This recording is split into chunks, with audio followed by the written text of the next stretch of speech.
This is the Wealthier You Show.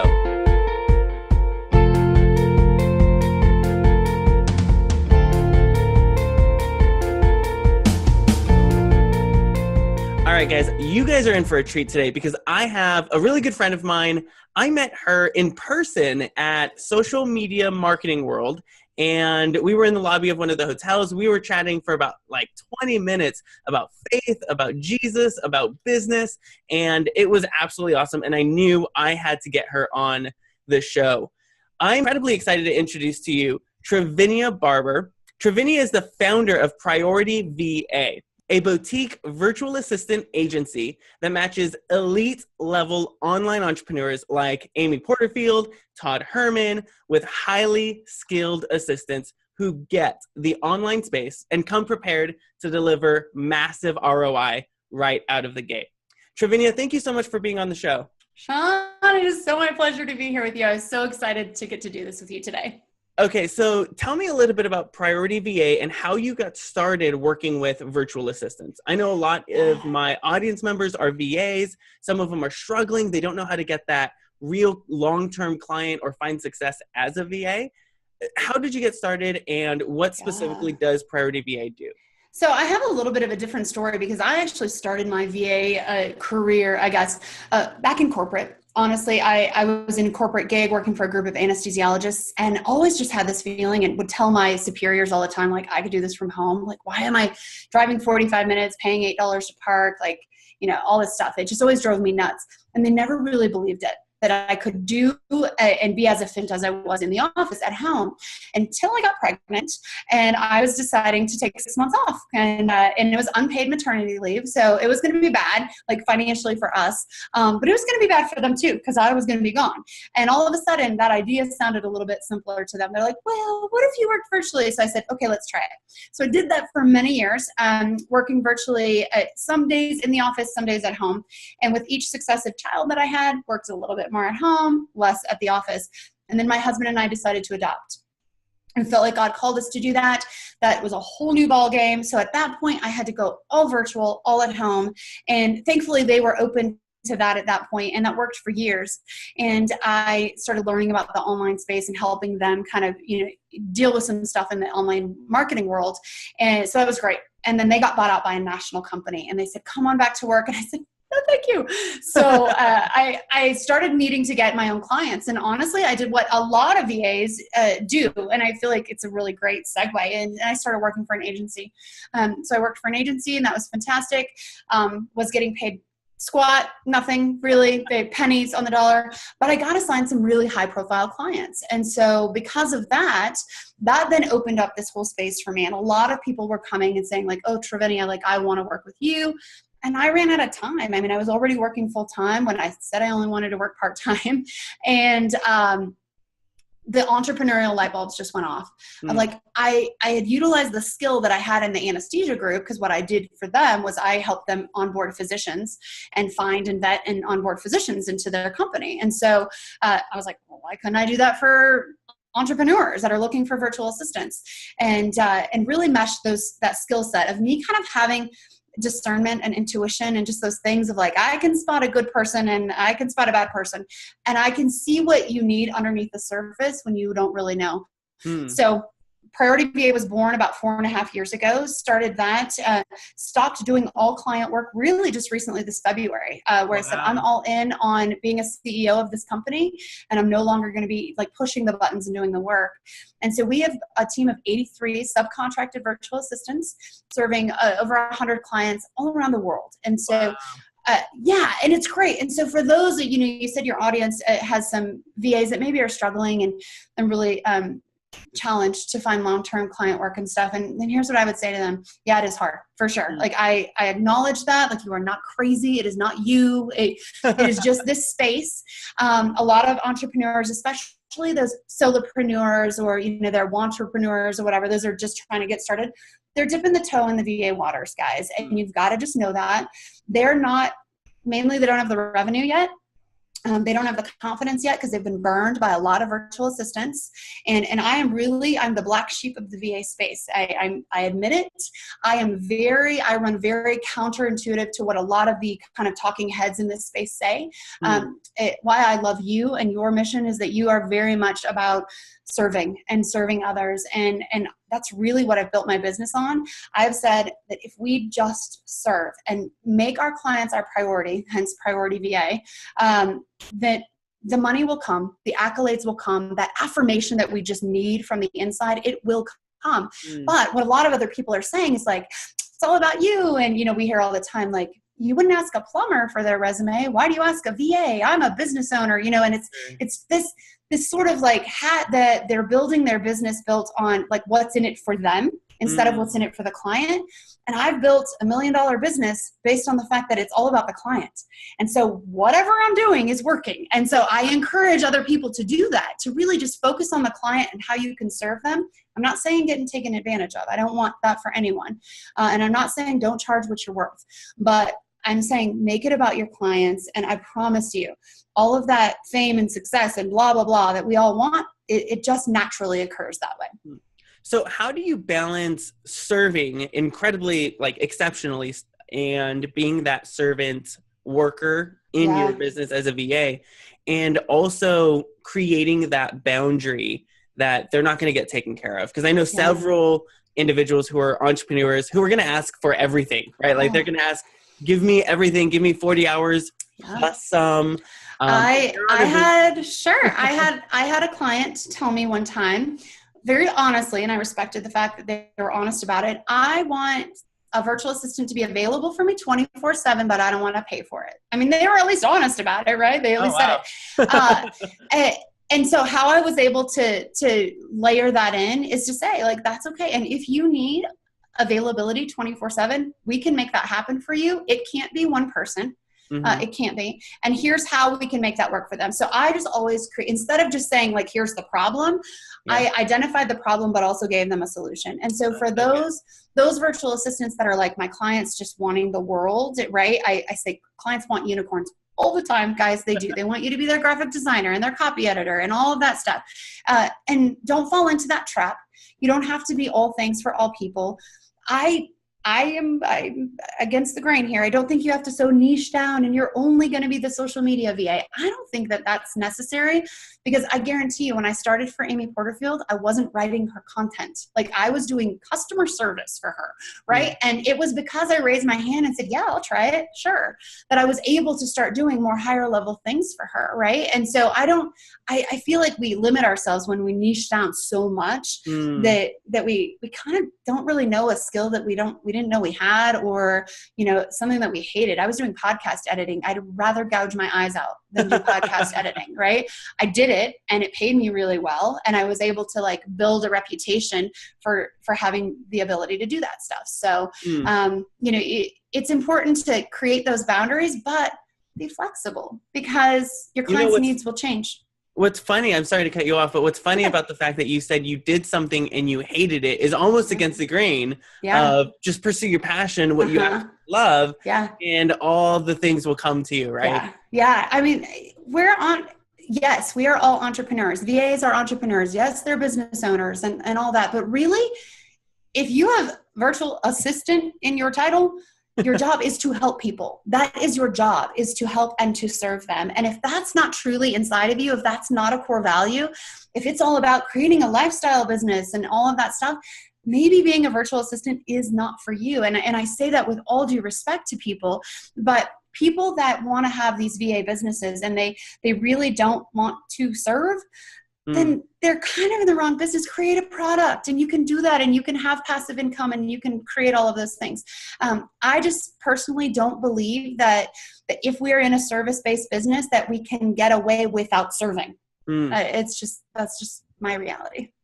I know, I'm so black sheep. I'm like, I'm going to be hated. I love it. And I think what's honest and real about it is it's very authentic, right? If you're not doing well. Like if this isn't going to be the good fit for you, then stop wasting your time and go pursue something that is going to be a great fit for you. Exactly. And I've helped a lot of VAs actually do that. You know, when they get into this and they're like, oh, whoa, I don't want to be called at 7:00 at night when a link breaks. Like, don't bug me. You know, I'm like, then this ain't the space for you. And, you know, I think what's amazing about a really effective VA is how reliant an entrepreneur is on their VA in order to scale the business and the vision and the mission they have. So the entrepreneur that they're working with can't do something unless you're that partner for them, unless you're serving them and helping them fulfill that mission, which is really cool. Yeah. And one thing, especially for those VAs that are on this call or watching it, I was so blessed to, honestly, I don't know how I got this invitation, but I got it and I said yes, to go to Mastermind Talks. It's Jason Gaynard is just this incredible entrepreneur, and he curates a group of 150 entrepreneurs, and I got invited to go, and I gave a talk there about working and finding great virtual teams.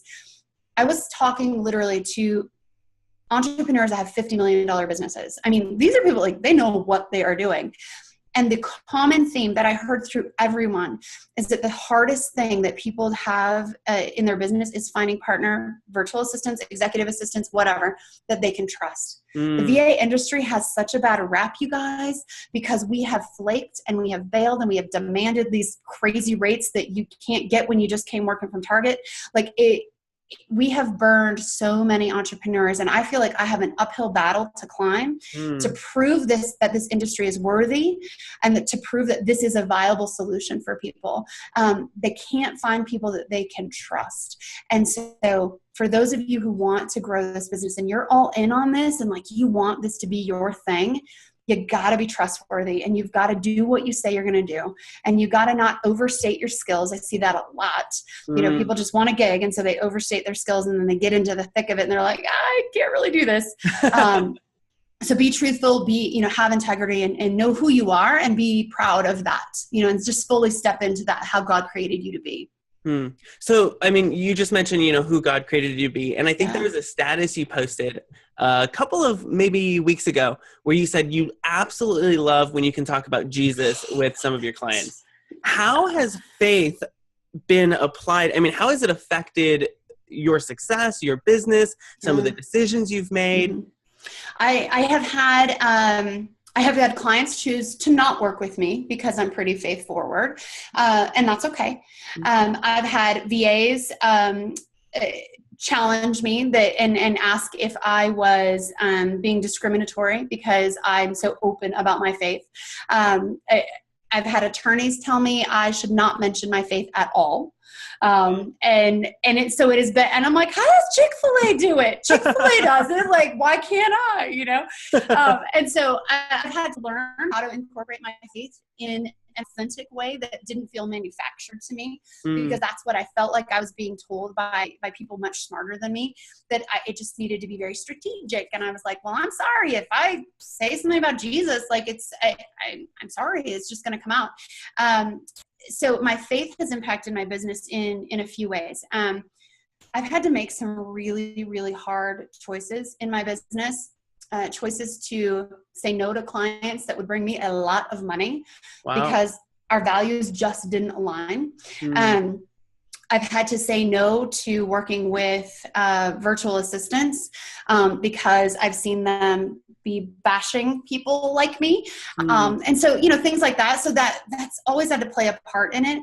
I used to have this thing in the back of my office, and it said, "Be still and know that I am God," or it's like one of my favorite verses. And I took it down because people would complain on calls and stuff. And I was like, okay, like I don't want to be a barrier to people learning about God. But I've seen it work in other ways, where I had a client one time and I said, God told me to adopt. Like, it was just in conversation. And when God told us to adopt, and she said, next time we get together, can you break that down to me? Like, what do you mean God told you to adopt? And I was like, oh, ho, ho. So when we were in person, we got to have an hour-long discussion about the Holy Spirit and how, he moved in my life and stuff. And so I was able to talk to a non-believer about the Holy Spirit and him and how he impacts my life and things like that. And so I say that this business is a mission field. Like it doesn't look like when I went to Tanzania and I spent weeks over there, like talking and praying and, teaching people about Jesus, but this is absolutely a mission field. Wow. And it's manifested in the way that I engage with people, in the way that I deal with the problem client or the VA that burns me, that I could sue the pants off of them. And I choose not to. And sometimes I choose to do it, but so it shows up in all sorts of ways. But mainly, honestly, you guys, for those of you that have a faith component to your world, it shows up in taking those risks that otherwise, like, I wouldn't take, like, because I just know in the end, like, God is sovereign and it's all going to be okay. If I'm in a cardboard box, I don't want to be, but if I'm in a cardboard box, I know that I'm still going to be taken care of. And if a good client leaves me, like, I know that it's okay. And that's maybe God opening a door for a better one to come along. And that's hard. It's a hard pill to swallow. And sometimes I doubt it all, but the majority of the time I'm pretty on par with it. So I know from my own life and for several of the individuals that I speak to on a daily basis, our business adventure is very ingrained with our relationship with God. So when my business is growing, it's almost as if my relationship with God is growing. Yeah. And when it's not growing, and when it's like, I lost three clients today, my relationship with God is still growing. How did your relationship with God kind of change through your success, through your challenges and failures? So I did this podcast once on Hack the Entrepreneur, and I didn't know who he was. Honestly, I had no idea, right? I just say, like, I'm like, yes, I'll be on your podcast, whatever. And I remember he said, like, what do you contribute your growth to or whatever? And I said, I work every day like it's going to be gone in an instant. Like, all of this can be gone because I know God can take it away in a heartbeat, right? And I remember, like, on the call, he was shocked. He was like, what? Like, that doesn't make any sense to me, right? And I was like, oh, that's not relevant to your audience. Oh, okay, I'm so sorry. But, it's changed in that there are times in my relationship with God where I just am like, are you here? Like, are you here? Like, when we just had this happen recently, a very big client had to put services on hold because they ran into like $1.5 million cash flow drama. And so we had to put it on hold, and I had to tell 13 virtual assistants that their job was over immediately. Hardest day of my life. It literally was the hardest day. And I was like, God, where are you? Because, like, these women are trusting me, and they're trusting, they're feeding their family based on me. And I felt like he was gone. I was like, he's absent. I don't know where God is in all of this. Yeah. And I, on my knees, I'm like, dude, like, I'm trusting you that you're going to come through. And the problem is not solved, and I'm still dealing with that. But I've been able to see this sense of peace in every single one of those 13 women going, okay, this sucks right now, but I know you've got our back, Trivinia, and I know that you're working really hard behind the scenes to get us, clients. Yeah. And so even when I didn't think he was there, I'm like, oh, look, there he is. I'm like, oh, there he is again. So he's showing up. And so I feel like it tests my faith, but at the same time, it's growing it, because I'm realizing even when I think the world is crashing down, and I am definitely, you guys, the sky is falling girl, 100%. He shows up and proves to me that, like, he's had me all along. So how would you encourage the entrepreneur who is praying about their business, specifically their VA? They're not seeing any type of results. They know, like, they've heard from God, this is what I'm supposed to do in this season, but nothing's actually happening. Yeah. How would you encourage them to continue going forward, to endure through that season? And what should they do? Yeah. So this is the hard part, because sometimes it takes a financial investment, and that you don't have, right? Because you want to do this to make money. And, but I would say, figure out a software, a program, a service, a something that you can really hone in on and just, like, pound out that skill, whether it's WordPress or something like that. So do something to make sure you're growing your skill set, for sure, because that helps you get more visible to it, opens you up to a different audience of people that maybe you're just in the Freedom Hackers group, like every other VA in the world is in that group looking for clients. Like, stop that. Yeah. Go to different industries. Go into the health and fitness industry. Go into orthodontists. Go into something different, because that space that we're all playing in is so crowded, but there's a whole mess of other space out there that nobody's even thinking a virtual assistant can support. I'm not the kind of person who's like, go to your nearest local business and see if you can, because I just think that's a waste of time. Like I'm like, I want fast results. Yeah. And so I would look at industries that you're interested in. I had a VA come to me once, and she's a certified personal trainer, but she had an injury and like, she just can't do personal training anymore. And so I'm like, girl, you got skills that CrossFit gyms can use. Like, you know what I mean?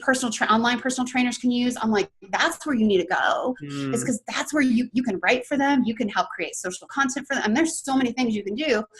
So kind of get creative and think of that skill. Maybe you make amazing sewing patterns, right? Then you need to go hit up some great companies that deal with, Etsy and sewing and things like that, and hit them up. So got to get creative.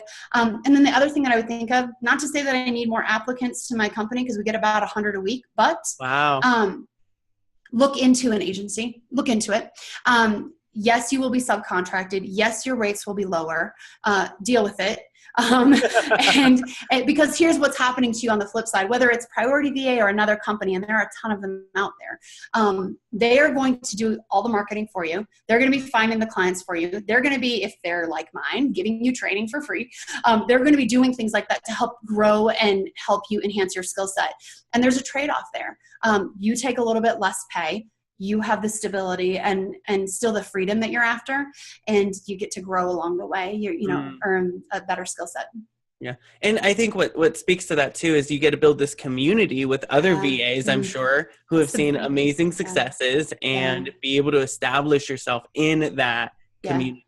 Yeah. And it's really beautiful. We've got a group of like the 80 of us or whatever hanging out. And when there's a problem, like they post in there. When, in a lot of the VA groups and stuff, it's a lot of like griping. I see a lot of that. I don't see a lot of encouraging. That's why we created a sidearm of our business called E3 Collective, to encourage, equip, and empower virtual assistants. And it's a course kind of thing, a mastermind type thing that they can join. But because I don't like it when someone's having a hard time with their client and there's a row of 180 comments of like, fire him, blah, blah, that's not your ideal client, blah, blah, and it's like, oh my gosh, like how can we fix this and make it a win-win for everybody? Yeah. And so I want to flip the tables on that. I'm going to be Jesus in the temple. I'm going to be like, no, like we don't have to do that stuff. Because here's how we can make it a win-win for everybody. And I feel like that's what we've created at Priority VA. And it's beautiful. And so seek that out and seek mentorships and relationships with VAs who are a little bit further down the road than you. And by a little bit, I don't mean 3 weeks further down the road. I mean like years down the road, because there's a lot of people who just started from Target and they think they know this VA space and they don't. And so make sure you're getting a reputable mentor. I'm not signing myself up to be anybody's mentor, but I'm saying like follow the people who have actually achieved success in this business instead of those who have a client or two. So, Trivinia, I mean, you are filled with a wealth of knowledge. You've worked with VAs for years, and you've worked with influence. Where can we get more information? Yeah, so priorityva.com is our website. That's where, we blog there. My Instagram, I got super lucky with a crazy name. Trivinia is, on Twitter and Instagram and all that jazz. I'm at Trivinia. And I do a ton of like Instagram stories and things like that, helping. And that's probably the best way to reach me. And then of course, if you have a specific question, email me and I will be happy to answer it. That's awesome. Okay, so I'm currently showing priorityva.com. You see Trivinia's picture. It's awesome. She's worked with amazing people. Rachel Peterson. I didn't know you were working with her too. She actually did a great training for us. So super cool. Yeah, one of our trainers. Cool. Yeah, so everybody who's listening knows Rachel. She's absolutely fantastic. So go ahead, go to priorityva.com. If she has an opt-in, she does right here. You definitely need to sign up. You're going to get a ton of insight, and it's going to be absolutely awesome. Trivinia, thank you so much for being on the show. I am so appreciative of your mission, of the fact that you're talking about Jesus all the time, and I cannot wait to continue watching you grow. Thank you so much. I appreciate you having me. All right. Thank you, guys. This has been the Wealthier You Show. All of the show notes and resources mentioned in this show will be on wealthieryou.org. Go ahead, head there right now, watch all the other episodes, and you're going to have a great time. God bless. I absolutely love you guys, and have a great week. Bye-bye now.